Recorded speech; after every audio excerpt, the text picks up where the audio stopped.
the odds makers would have laughed uncontrollably. They would have laughed hysterically.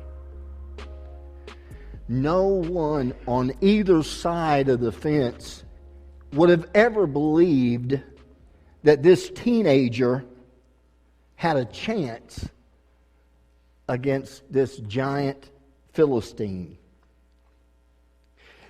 And yet, the end result would surprise everyone. We see this story played out in arguably the most famous battle in the Old Testament. A battle fought not between two armies, but between two individuals.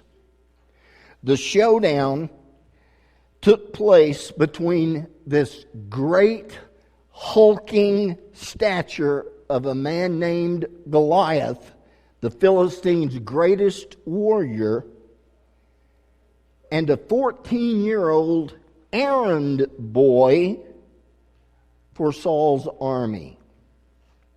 The setting took place in the location called the Valley of Elah.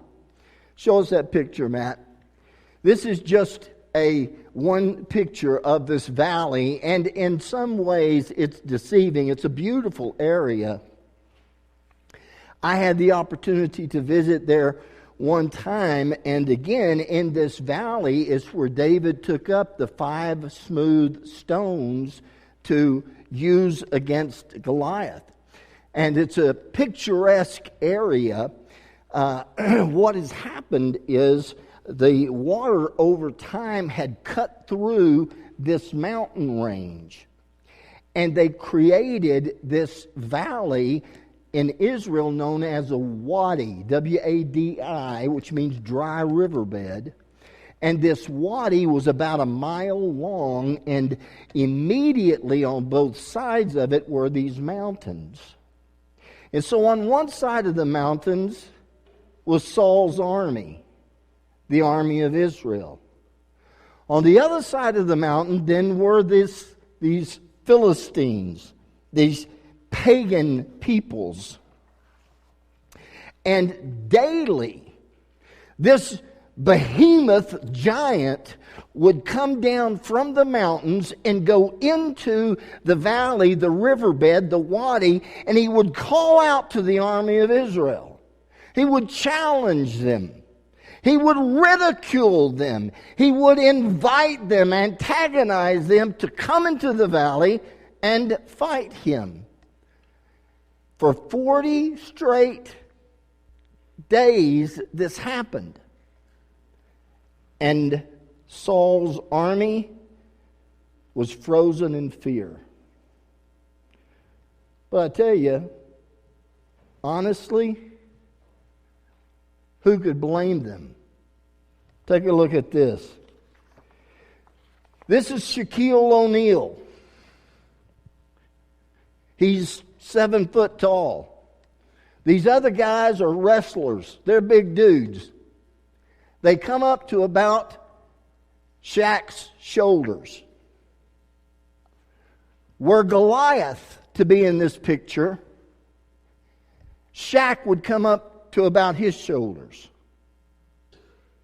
We're talking about a guy of such size, he would barely be able to walk underneath a basketball goal.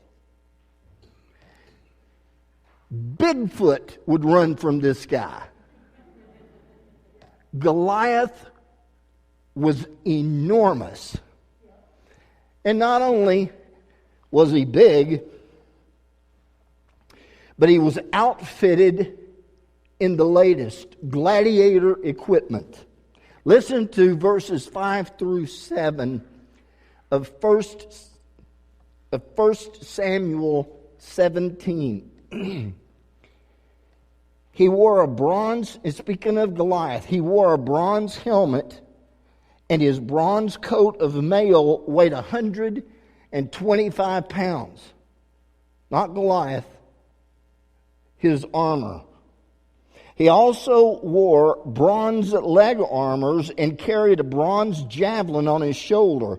The shaft of the spear was as heavy and as thick as a weaver's beam, tipped with an iron spearhead that weighed 15 pounds.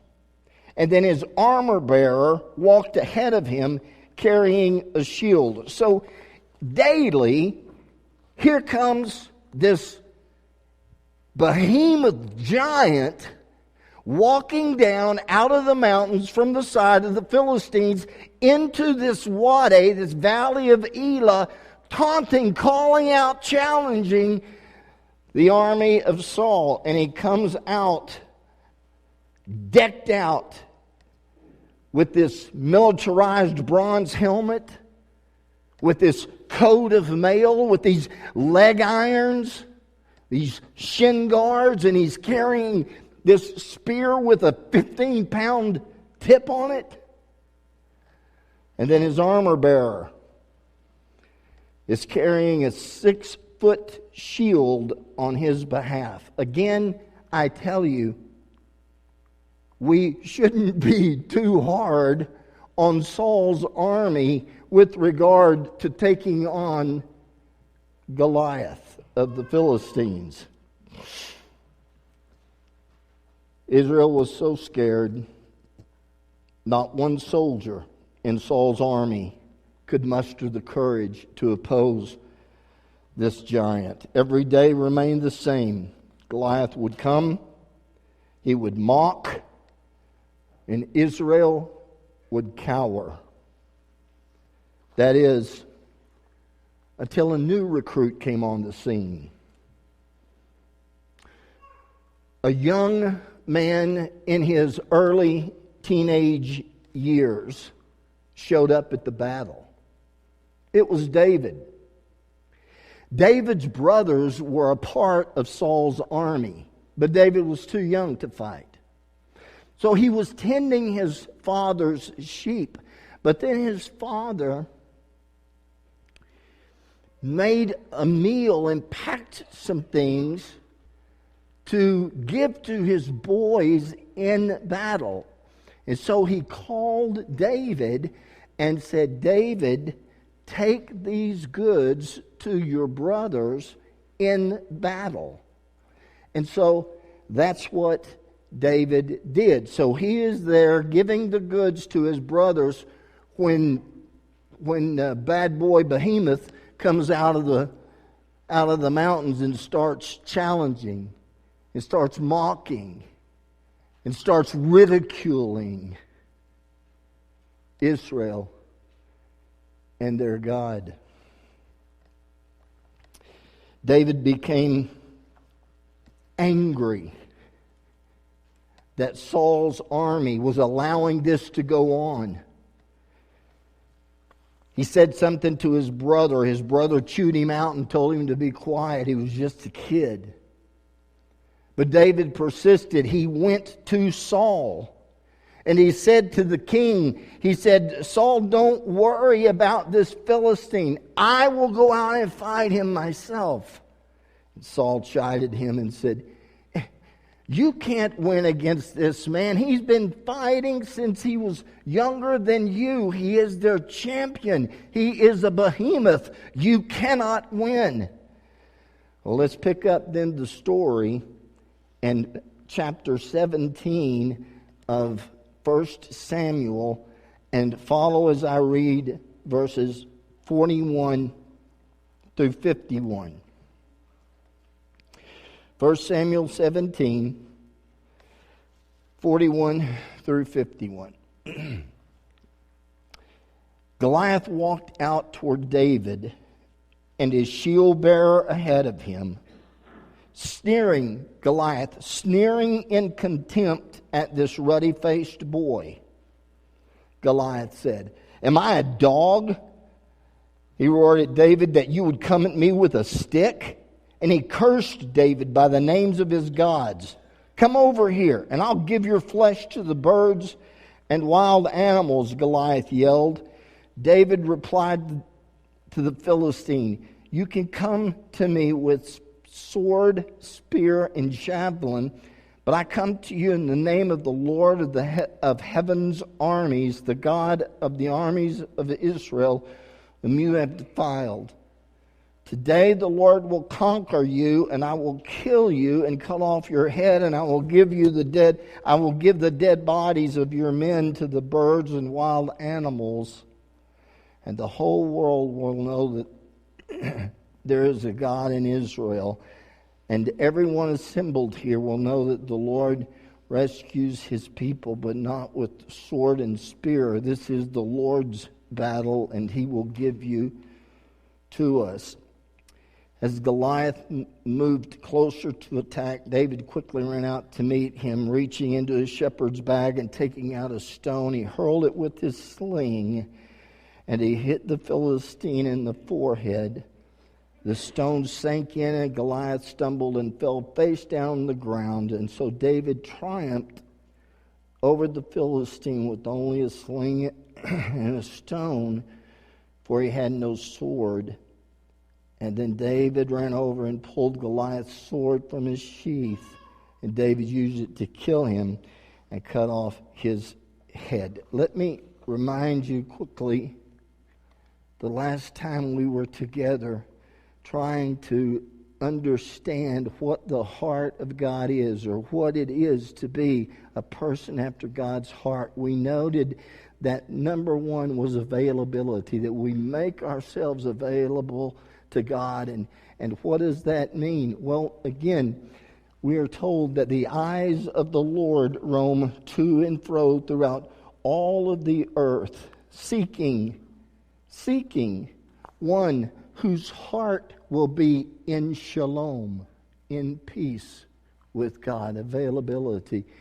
But there is a second perspective, a second layer, a second characteristic to having a heart after God, and that is courage.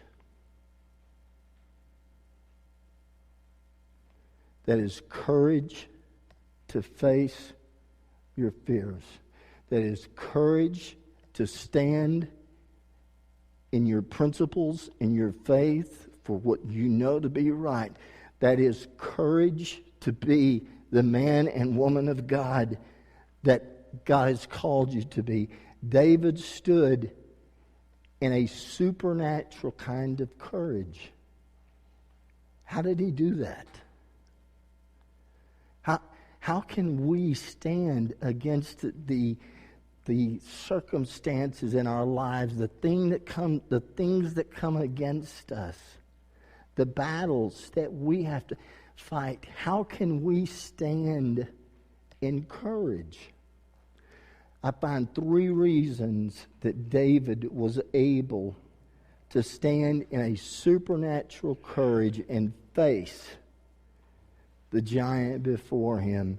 Number 1, 3 reasons. Number 1 was David's experiences, past experiences with God. Listen in 32 through 37 of 1 Samuel 17.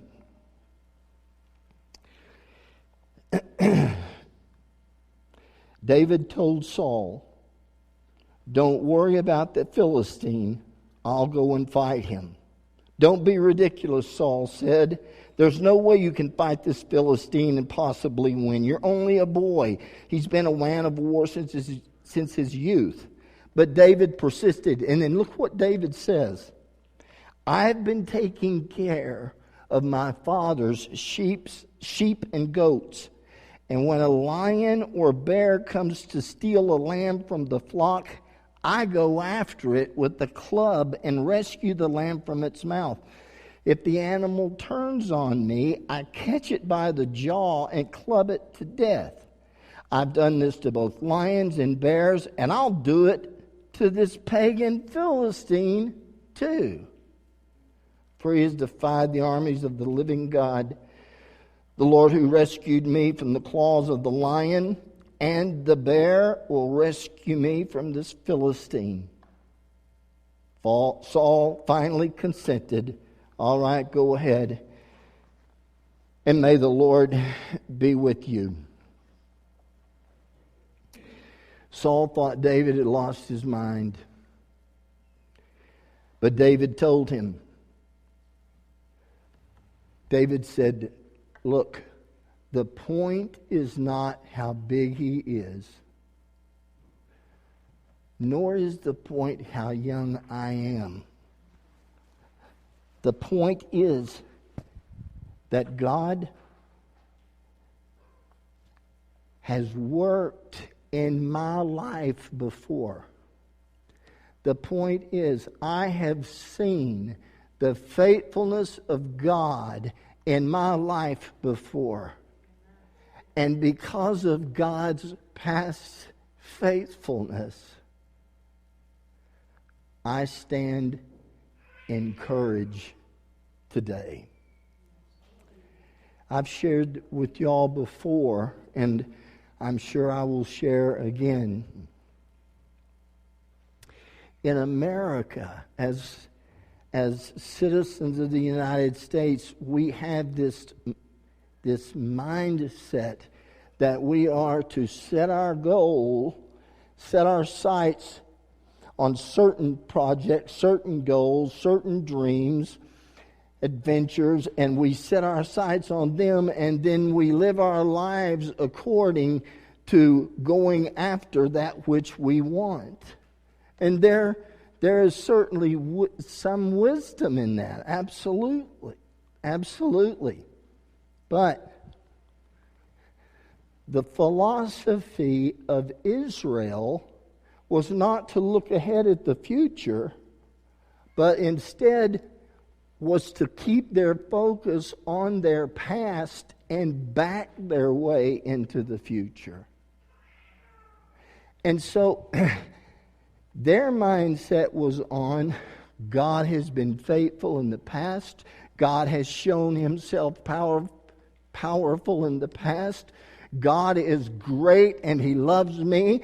And with that understanding and with that footing and with that security, then we turn and face our future based upon the faithfulness of God in our past. And that's what he did. David said, look, I'm not a novice in this deal. I've been keeping my father's sheep. And there have been enemies trying to infiltrate that, and I've busted their heads. And I'll do the same thing to this guy. His experiences with God in the past. Secondly,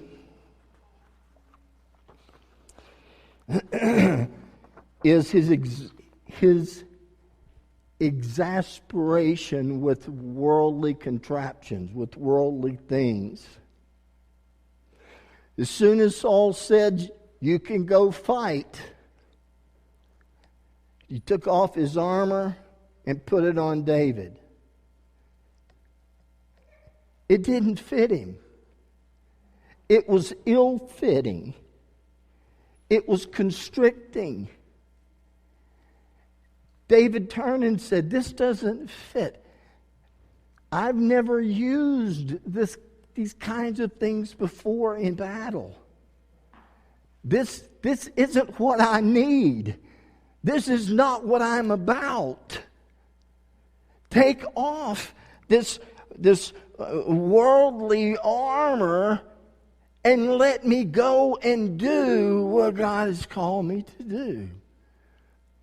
I don't have to tell you that there are innumerable ways that the enemy can trip us up in this life. Innumerable ways that he deceives us into thinking that what's shiny and sparkly in this world is valuable. It's not valuable. You and I are after something more in this life than what this world offers. We are after something better. We know that there is something that is eternal. And, man, we've cast our lots with living today for eternity. I do. Don't you? I make choices in my life every day where I make the decision, I'm going to invest in eternity. I'm going to invest in eternity. I'm going to invest in eternity. And then finally, the third point, and this I think is absolutely the most important, and that is found in David's evaluation of the battle. 3 reasons why David found courage that day. His experiences with God, the lion and the bear, his exasperation with what he didn't let himself get caught up in what they said he needed to do. And then thirdly, his view, his evaluation of the battle. And this is where the transition completely changes. Is in this point. This is where it changed for Israel. This is where it changes for us in this point.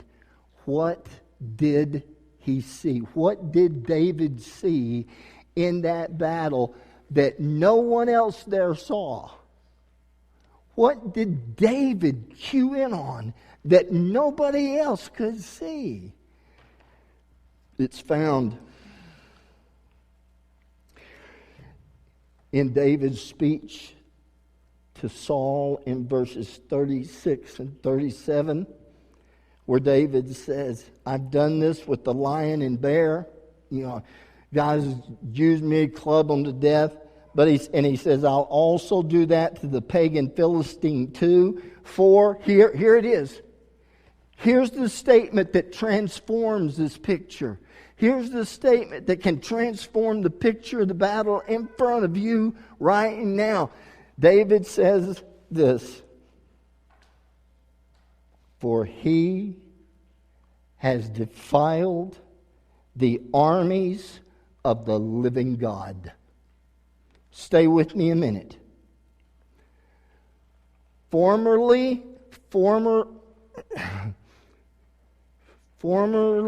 this battle had been called a battle between Israel and the Philistines. It had been called a battle between Goliath and Saul's army. But here, David ratchets up the entire situation and he calls it a Philistine defying the armies of God.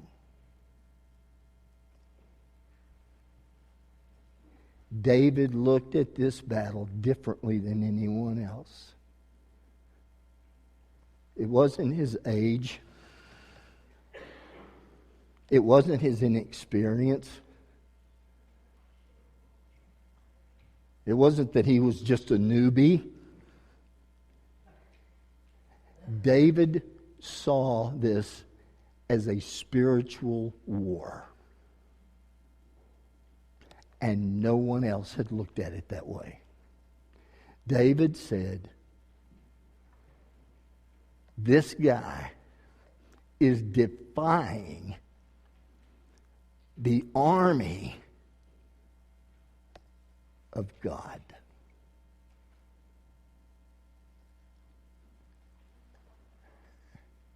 And I'm not going to let that continue anymore.